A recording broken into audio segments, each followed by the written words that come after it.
Headline news most affecting Abbotsford this week, calling it a career. Abbotsford's top cop is going to retire at the end of the year. Abbotsford is now entering in a new major senior housing agreement, and there doesn't seem to be an end in sight for the transit strike. As well, the Abbotsford Canucks will have home ice in the first round of the playoffs. Josh will have more in sports. All right, Abbotsford, let's get started.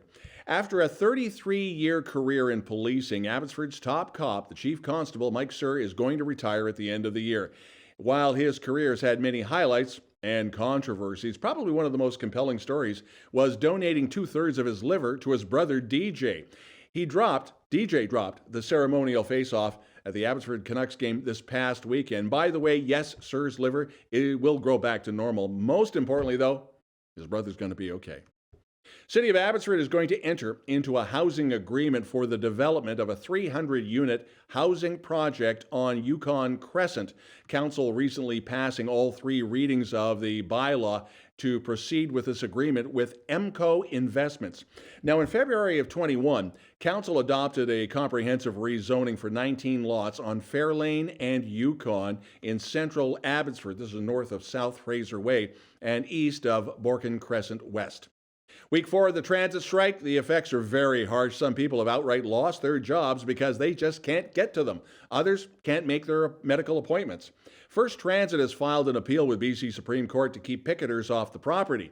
There was an Easter weekend driver protest in Abbotsford and another this past week in Chilliwack. That was on Wednesday. Wages and pensions are still the hot button issues and no end in sight. The BC Liberal Party is no more. This week at an event in Surrey, the official name change was made to BC United. The same change now reflected in the legislature when those same MLAs are recognized by the Speaker. Part of the rebranding is to separate any confusion in philosophy between the federal and old provincial Liberal parties.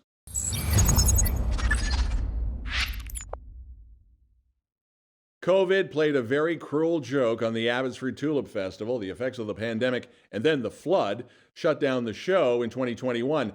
The Abbotsford Tulip Festival is going to return with a new location at Lakeland Flowers on Marion Road. The original festival was on North Parallel Road. That was between 2016 and 2019. They were pulling in about 100,000 visitors every year. Of course, the pandemic in 2020 killed off the fest. The change of scenery was in the cards for 2021, and then we had the flood.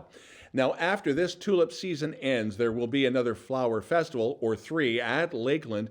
All the details are on their social media, and we hope to be talking with the organizers next week on abbyTV. Canadian Blood Services celebrating the grand opening of their newest dedicated plasma donor center. It's in Abbotsford. Plasma is the protein-rich liquid in blood that helps other blood components circulate throughout your body. More than half, about 55% of your blood is plasma. It protects your body from illness and infection, excessive bleeding. It can be used for transfusion and other things. Now, this new center, if you're looking for it, it's in West Oaks Mall. The number of puppies coming into the SPCA care is on the rise, and since the start of the year, the BC SPCA has taken in almost 350 puppies in total. That's about 100 a month. That's compared to just 200 at this time last year.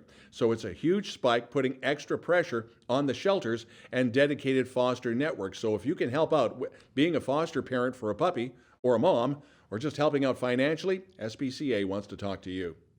Abbotsford Hospice Society celebrating their 29th annual Moments of Hope Gala with this year's theme of Singing in the Rain. The sold-out event raised over $161,000 as a result of the sponsors, the donors, the attendees, and the volunteers at the Clarion Hotel and Conference Center. The evening was hosted by Curtis Pope and Bharati Sandhu, and the program showcased a welcome from Abbotsford Mayor Ross Siemens. And the guests were treated to some really good music. The Abbey Big Band and Vocal Jazz Ensemble from Abbotsford's School of Integrated Arts, and live music and dancing courtesy of Willie and the Wannabes. The fundraising dollars came from the monetary donations, a silent and live auction, and then a whole whack of raffles. Coming up, it's home ice for the Canucks. Josh will have sports, and Cari will have a look at weather.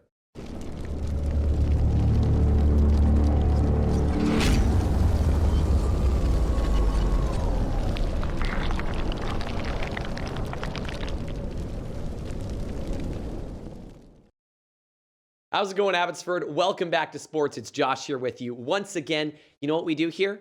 Sports. That's why it's called the sports section. So you know what? Let's just jump into it. And let's start with some hockey, because AHL playoff hockey is coming to the Abbotsford Centre. With the Abbotsford Canucks 4-3 overtime win over the Ontario Reign last Friday night, the Canucks are guaranteed to play host for their best of 3 first-round Calder Cup series. Their opponent is yet to be determined.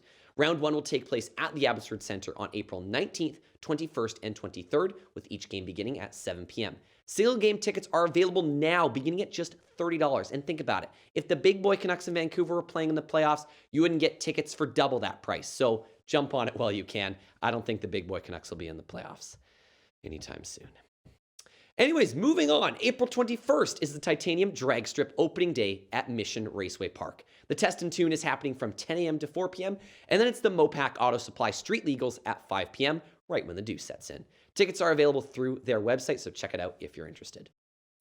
Gabriel Etta and Taylor Richardson took top honors as the University of the Fraser Valley Athletics Department held its annual awards ceremony last week.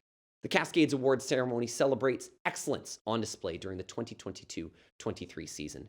Richardson starred for the men's soccer team, while Ate anchored the women's volleyball squad, and the two took home the top honor of the night, Men's and Women's Athlete of the Year awards, after fantastic seasons on both the pitch and the court. The full list of winners can be found at the UFE Cascades website.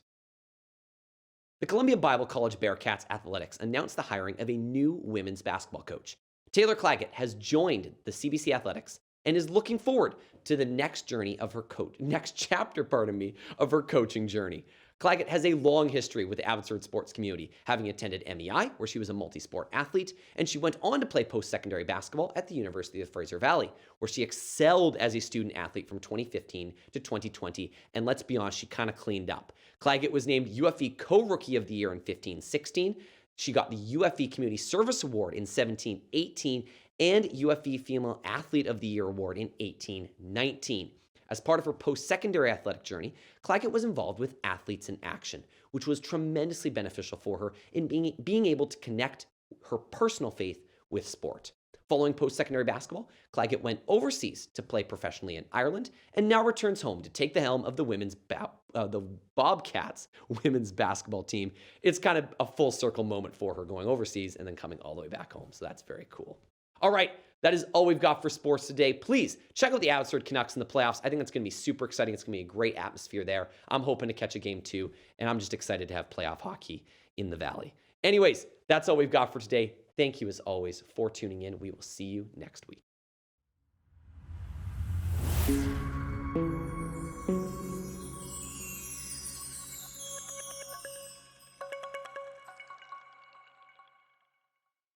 abbyTV weekend weather with Cari Moore. Now, Cari, are we actually going to get a break from those infamous April showers? Thanks, Don. No, there's going to be no break in the rain anytime soon. The Mayflowers are going to be very abundant this year. Our temperatures this week are still quite low. Don't put your plants out yet because it's still very cool in the evenings. The best bet for sunshine is going to be Thursday. But one great thing that's happening next week is National Volunteer Week. Make sure you get out there and thank the volunteers in your lives. Our community couldn't run without them. Back to you, Don. Thanks, Cari. If you'd like to participate in reporting news in Abbotsford and you have a story you think we should know about, you can always send us a note and your pictures and your video to news@chilltv.ca. We'd love to hear from you. That's the news this week. I'm Don Lehn.